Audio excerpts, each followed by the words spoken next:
నమస్తే, welcome to our channel.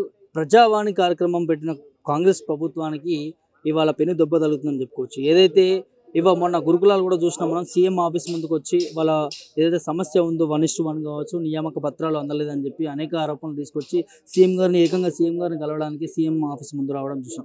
ఇవాళ primary school టీచర్లు కూడా వారికి అన్యాయం జరుగుతుందని చెప్పి వారికి న్యాయం చేయాలని చెప్పి ఆవేదన వ్యక్తం చేసి సీఎం గారికి వినతి పత్రాలు ఇవ్వాలని చెప్పి ఏకంగా సీఎం ఆఫీస్ ముందరికి రావడం జరిగింది. సో వారితోనే మాట్లాడదాం. అసలు వారి సమస్య ఏంటి చెప్పండి. ఇవాళ సీఎం ఆఫీస్ దగ్గర రావడం కారణం? మేము రాష్ట్రంలో మరి ప్రతి గ్రామంలో ఉన్నటువంటి ప్రాథమిక పాఠశాలలో పనిచేస్తున్న హెచ్జిటీస్ అనబడే ప్రైమరీ స్కూల్ టీచర్స్. హెచ్జిటి అంటే మరొకటో, ప్రైమరీ స్కూల్ టీచర్ అంటే వేరే కాదు. ప్రతి గ్రామంలో ఒక ప్రాథమిక పాఠశాల ఉంది, అందులో పనిచేస్తున్నది కూడా మేమే. సో రాష్ట్రంలో సుమారుగా విద్యాశాఖలో అత్యధిక సంఖ్యలో ఉన్న క్యాడర్ కూడా మాదే.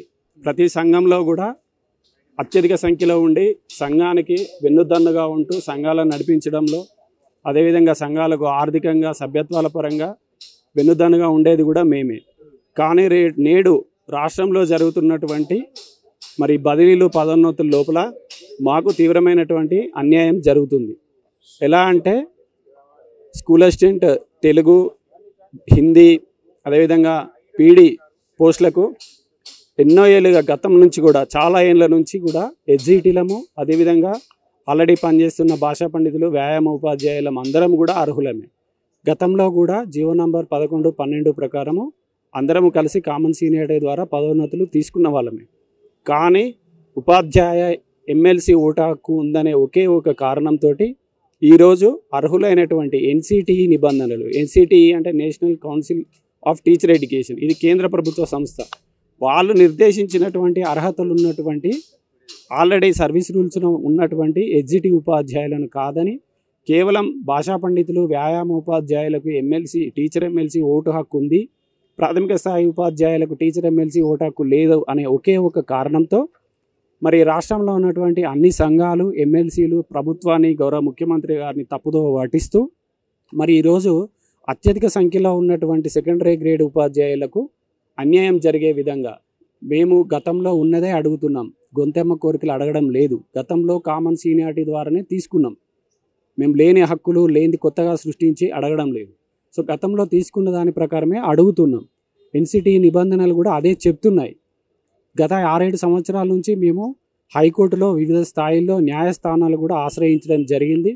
న్యాయస్థానాలు కూడా ప్రాథమిక పాఠశాలలో ఉపాధ్యాయులు, హై స్కూల్లో ఉన్నటువంటి భాషా పండితులు, వ్యాయామ ఉపాధ్యాయ పోస్టులకు అర్హులే అని చాలా స్పష్టంగా మాకు అనుకూలంగా తీర్పు ఇవ్వడం కూడా జరిగింది. కానీ ప్రతిసారి కూడా న్యాయస్థానంలో గెలుస్తున్నప్పటికీ కూడా మాకు ఉన్నటువంటి అనుకూల అంశాలను తొలగిస్తూ మరి కేవలం కొంతమందికి మాత్రమే లబ్ధి చేకూర్చేలా ఉత్తర్వులను మారుస్తూ ఎప్పటికప్పుడు ప్రభుత్వం పైన ఒత్తిడి తెస్తూ మరి న్యాయస్థానాలలో కూడా మరి వారికే వచ్చే విధంగా ఇక్కడ చేయడం జరిగింది.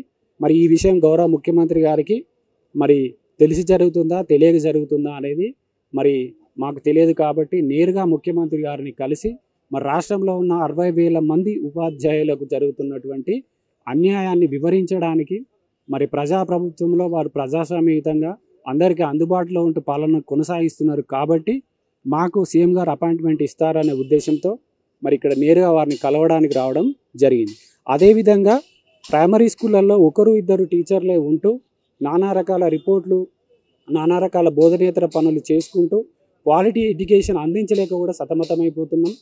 అదేవిధంగా మాకు ప్రైమరీ స్కూల్స్లో కూడా హెడ్ మాస్టర్ పోస్ట్ అనేది లేదు.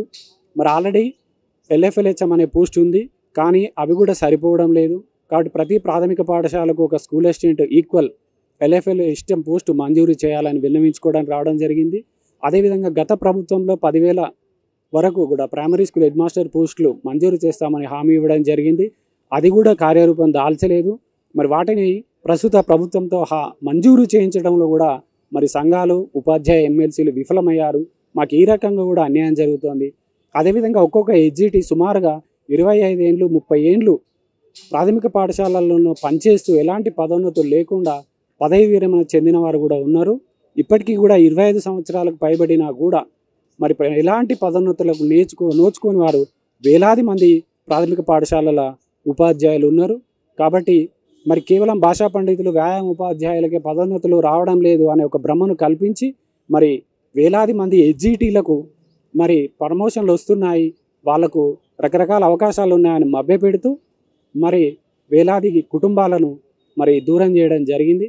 కాబట్టి మా ఆవేదన ఏ సంఘం పట్టించుకోవడం లేదు, ఏ ఉపాధ్యాయ ఎమ్మెల్సీ పట్టించుకోవడం లేదు. కాబట్టి నేరుగా ప్రభుత్వానికి, గౌరవ ముఖ్యమంత్రి గారికి, ఎందుకంటే విద్యాశాఖ ఇంకెవరికి అప్పగించలేదు, వారి వద్దే ఉంది. కాబట్టి అదేవిధంగా రెండు రకాలుగా ముఖ్యమంత్రి గారికి, విద్యాశాఖ మంత్రి గారికి వివరించినట్టు ఉంటుందనే ఒక సదుద్దేశంతో ఇక్కడికి రావడం జరిగింది. కాబట్టి ఇక్కడైనా ముఖ్యమంత్రి గారు 60,000 కుటుంబాల అభిమానాన్ని చూరగొంటారా, మరి కేవలం మరి ఉపాధ్యాయ ఎమ్మెల్సీ ఓట్ల వైపు ఉంటారా అనేది మరి వారు అర్థం చేసుకొని ఒక విశాల హృదయంతో మా ఎస్జిటి క్యాడర్కు న్యాయం చేస్తారని ఆశిస్తున్నాం.